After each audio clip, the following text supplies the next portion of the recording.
let me down. Let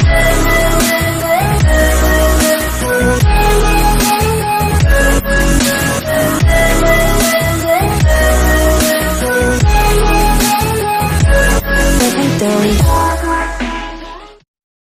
Salut à toutes et à tous, c'est Erwan Le Havre. On se retrouve aujourd'hui pour cette vidéo après match Clermont-Le Havre, une nouvelle défaite pour nos Ciel-et-Marines. Voilà, une défaite 2-1. Alors on débriefe ça ensemble, c'est parti.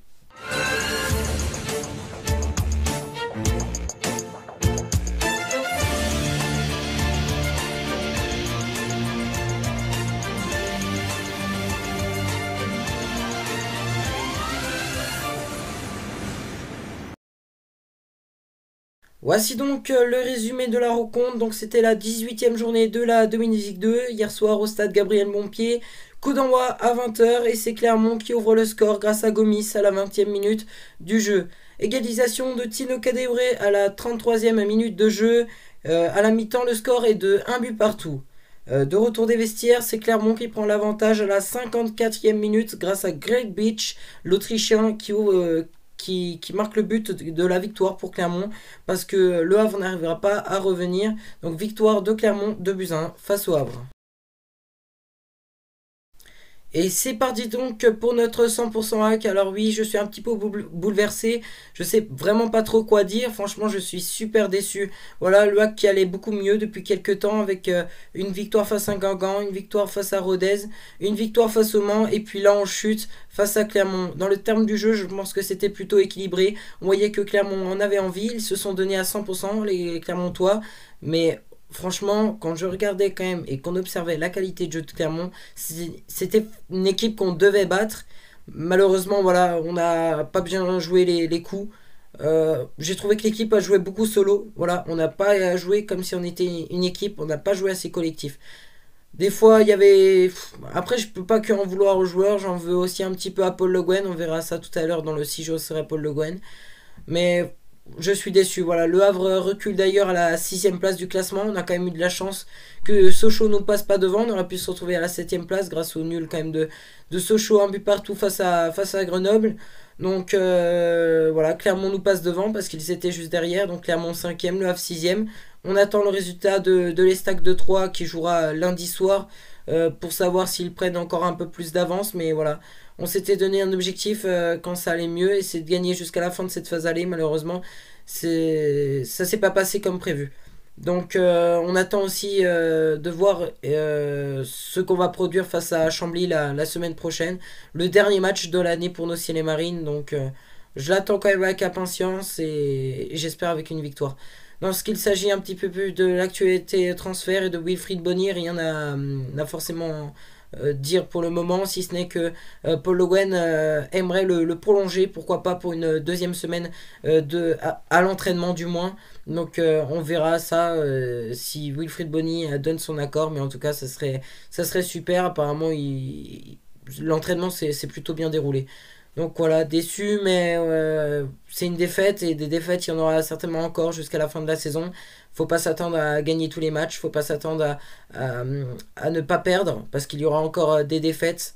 Mais quand elles arrivent, c'est difficile et surtout telle qu'une performance qu'on a fait que hier soir, pardon, parce que hier soir on a joué, mais comme une équipe qui avait pas envie de gagner un match. Voilà, Clermont, on voyait qu'ils avaient envie de gagner le match malgré qu'ils étaient quand même un petit peu maladroits, mais ils faisaient les bonnes choses, ils avaient une bonne qualité de jeu.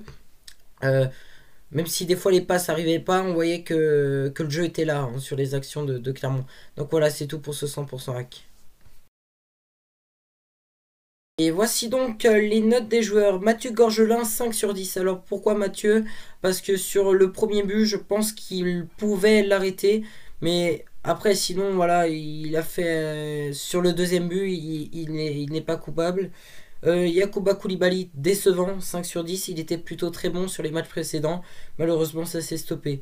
Samba Camara, 6 sur 10. Alors oui, enfin, moyen, mais après, on peut pas trop en vouloir la charnière centrale. Ersoy, 7 sur 10. Vraiment bon pour moi, Ersoy. Ahmed Meras, 6 sur 10. Personnellement, j'ai rien à dire. Romain Basque, 6 sur 10. Donc voilà, il tirait les corners. Enfin, tous les coups de pied arrêtés étaient loupés. Voilà, 0 sur les coups de pied arrêtés. Amos Yuga, 7 sur 10. Bon match pour Amos, franchement. Et il était là à tous les coups. Il a commencé d'ailleurs le match en étant capitaine. Donc c'est bien. Pape Gay.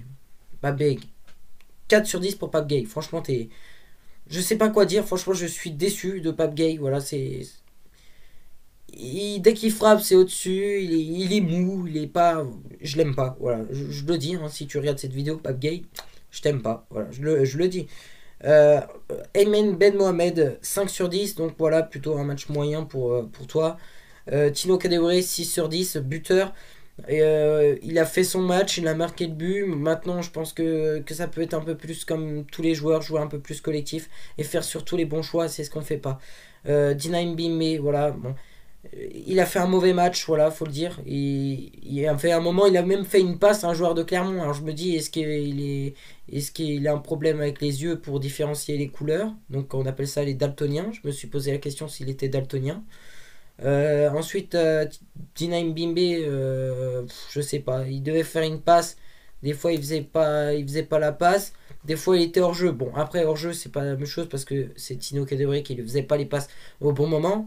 Donc, après, Dina Mbimbe, je lui en veux pas tellement parce que je l'ai jamais vu encore jouer à son vrai poste. J'attends ça avec impatience. Il faut qu'il joue à son poste. Parce que c'est censé être un meilleur récupérateur. Le mec, il joue en attaque. Alors oui, je vais vous avouer qu'avant le match, je m'étais dit, ouais, pourquoi pas tenter ça. Ben, on a tenté, ben, on s'est loupé. Voilà. Et j'ai failli d'ailleurs oublier les trois joueurs qui sont rentrés.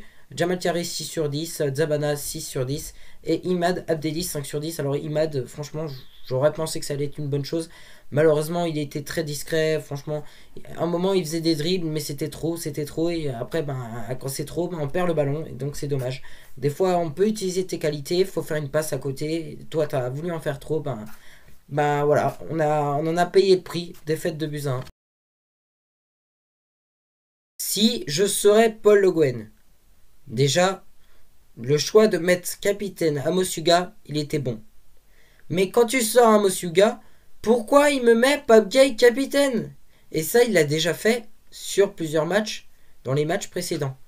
Pape Gay, il est beaucoup trop jeune, il est nul, faut le dire. Sur les précédents matchs, il est nul. D'où tu mets ce genre de joueur capitaine? Déjà c'est déjà cette question-là. Ensuite, les changements. Alors je comprends rien du tout à ces changements. Pourquoi il m'a pas sorti Dina Mbime qui lui avait des difficultés de jouer, qui se plaisait pas sur son poste, qui se plaisait pas en attaque? Pourquoi il me l'a pas sorti?